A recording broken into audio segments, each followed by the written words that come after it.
Hello everyone. ಇವತ್ತು ನಾನು airports authority of ಇಂಡಿಯಾದಲ್ಲಿ ಖಾಲಿ ಇರತಕ್ಕಂತಹ ಜೂನಿಯರ್ ಎಕ್ಸಿಕ್ಯೂಟಿವ್ ಅಂದರೆ ಏರ್ ಟ್ರಾಫಿಕ್ ಕಂಟ್ರೋಲರ್ ಈ ಒಂದು ಪೋಸ್ಟ್ ಡೀಟೇಲ್ಸನ್ನು ನಾನು ನಿಮಗೆ ತಿಳಿಸ್ಕೊಡ್ತೀನಿ. ಇದು ಒಂದು ಬೆಸ್ಟ್ ಗೌರ್ಮೆಂಟ್ ಜಾಬ್ ಅಂತ ನಾನು ನಿಮಗೆ ಹೇಳ್ಬೋದು. ಯಾಕಂದರೆ ಯಾರ್ಯಾರು ಜಾಬ್ ಆಪರ್ಚುನಿಟಿ ಬಗ್ಗೆ ಹುಡುಕ್ತಾ ಇದ್ದೀರಾ, ಜಾಬ್ ಬಗ್ಗೆ ಸರ್ಚ್ ಮಾಡ್ತಾ ಇದ್ದೀರಾ, ಅಂಥವ್ರಿಗೆ ಇದೊಂದು ಒಳ್ಳೆಯ ಜಾಬ್. ಯಾಕಂದರೆ ಇದು ಒಂದು ಗ್ರೂಪ್ ಬಿ ಲೆವೆಲ್ ಪೋಸ್ಟ್ ಇದೆ. ಈ ಒಂದು ಪೋಸ್ಟ್ಗೆ ಯಾವುದೇ ರೀತಿಯಾಗಿರ್ತಕ್ಕಂತಹ ಇಂಟರ್ವ್ಯೂ ಇರೋದಿಲ್ಲ. ಎಕ್ಸಾಮ್ ಬರೀ 120 ಮಾರ್ಕ್ಸ್ಗೆ ಇರುತ್ತೆ ಮತ್ತು ಯಾವುದೇ ರೀತಿಯಾಗಿರ್ತಕ್ಕಂಥ ನೆಗೆಟಿವ್ ಮಾರ್ಕ್ಸ್ ಇರೋದಿಲ್ಲ. ಸೊ ಹಾಗಾಗಿ ಇದು ಒಂದು ಬೆಸ್ಟ್ ಸೆಂಟ್ರಲ್ ಗೌರ್ಮೆಂಟ್ ಜಾಬ್ ಅಂತ ನಾನು ನಿಮಗೆ ಹೇಳ್ಬೋದು. ಹಾಗೂ ಇದು ಪರ್ಮನೆಂಟ್ ಜಾಬ್ ಇದೆ. ಮತ್ತು ಸ್ಯಾಲ್ರಿ ಪ್ಯಾಕೇಜ್ ನೋಡೋದಾದರೆ ಒಂದು ವರ್ಷಕ್ಕೆ 13 ಲಕ್ಷ ಇದೆ.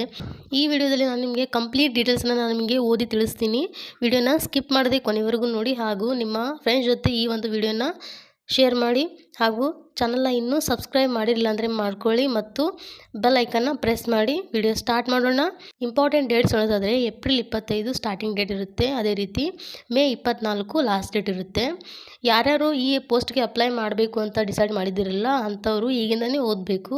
ಅಂದರೆ ಅಪ್ಲಿಕೇಶನ್ ಲಾಸ್ಟ್ ಡೇಟಿಂದ 1 ಮಂತ್ ಒಳಗೆ ಎಕ್ಸಾಮ್ ಕಂಡಕ್ಟ್ ಮಾಡ್ತಾರೆ. ಸೊ ಆಲ್ಮೋಸ್ಟ್ ಆಲ್ ಓದೋಕೆ ಇನ್ನೂ 2 ತಿಂಗಳು ಟೈಮ್ ಇದೆ ಅಂತ ಅನ್ಕೋತೀನಿ. ಅಂದರೆ ಅಪ್ಲಿಕೇಶನ್ಸ್ ಹಾಕೋಕೆ 1 ತಿಂಗಳು ಕೊಟ್ಟಿದ್ದಾರೆ. ನೆಕ್ಸ್ಟ್ ಅಪ್ಲಿಕೇಶನ್ ಮುಗಿದ್ಮೇಲೆ 1 ತಿಂಗಳು ಟೈಮ್ ಇರುತ್ತೆ. ಅಂದರೆ ಟೋಟಲ್ 2 ತಿಂಗಳು ಟೈಮ್ ಇರುತ್ತೆ. ಬೇಸಿಕ್ ಪೇ ಸ್ಕೇಲ್ ನೋಡೋದಾದರೆ 40,000 ನಿಮ್ಮದು ಬೇಸಿಕ್ ಪೇ ಸ್ಕೇಲ್ ಇರುತ್ತೆ. ಅದೇ ರೀತಿ ಅದೇ ಮುಂದೆ ಕಂಟಿನ್ಯೂ ಆಗಿ 1,40,000 ತನಕ ನಿಮ್ಮ ಸ್ಯಾಲ್ರಿ ಇರುತ್ತೆ.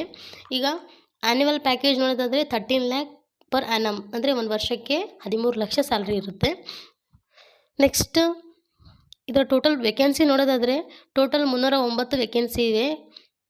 URಗೆ 125 ಪೋಸ್ಟ್ ಇದೆ. EWSಗೆ 30 ಪೋಸ್ಟ್, OBC NCL ಇದ್ದರೆ 72 ಪೋಸ್ಟ್, SCಗೆ 55, STಗೆ 27 ಮತ್ತು PWBD C ಇದರಲ್ಲಿ ಇದ್ದರೆ 7 ಪೋಸ್ಟ್ ಇದೆ. ಎಜುಕೇಷನ್ ಕ್ವಾಲಿಫಿಕೇಷನ್ ನೋಡೋದಾದರೆ BScಯಲ್ಲಿ ಫಿಸಿಕ್ಸ್ ಮತ್ತು ಮ್ಯಾಥ್ಸ್ ಕಂಪ್ಲೀಟ್ ಆಗಿದ್ದರೆ ಅಥವಾ BScಯಲ್ಲಿ ಫಿಸಿಕ್ಸ್ ಮತ್ತು ಮ್ಯಾಥ್ಸ್ ಓದಿದರೆ ನೀವು ಅಪ್ಲೈ ಮಾಡ್ಬೋದು. ಜೊತೆಗೆ ಇಂಜಿನಿಯರಿಂಗ್ನಲ್ಲಿ ಫಿಸಿಕ್ಸ್ ಮತ್ತು ಮ್ಯಾಥ್ಸ್ ಓದಿದರೂ ಕೂಡ ನೀವು ಅಪ್ಲೈ ಮಾಡಬಹುದು. ನೆಕ್ಸ್ಟ್ ಏಜ್ ಲಿಮಿಟ್ ನೋಡೋದಾದರೆ 24/5/2020 ಈ ಡೇಟ್ ಒಳಗಾಗಿ ನೀವು 27 ಏಜ್ ಇದ್ದರೆ ನೀವು ಅಪ್ಲೈ ಮಾಡಬಹುದು. ನೆಕ್ಸ್ಟ್ ಏಜ್ ರಿಲ್ಯಾಕ್ಸೇಷನ್ ಕೂಡ ಇಲ್ಲಿ ನೀಡಲಾಗಿದೆ. ಈ ಪೋಸ್ಟ್ಗೆ ಆಲ್ ಓವರ್ ಇಂಡಿಯಾದಿಂದನೂ ಅಪ್ಲೈ ಮಾಡಬಹುದು.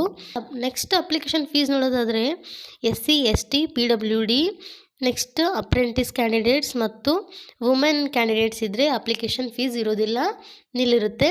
ನೆಕ್ಸ್ಟ್ ಉಳಿದ OBC ಮತ್ತು ಜನರಲ್ ಕ್ಯಾಟಗರಿದವರಿಗೆ ಅಪ್ಲಿಕೇಶನ್ 1000 ಫೀಸ್ ಇರುತ್ತೆ.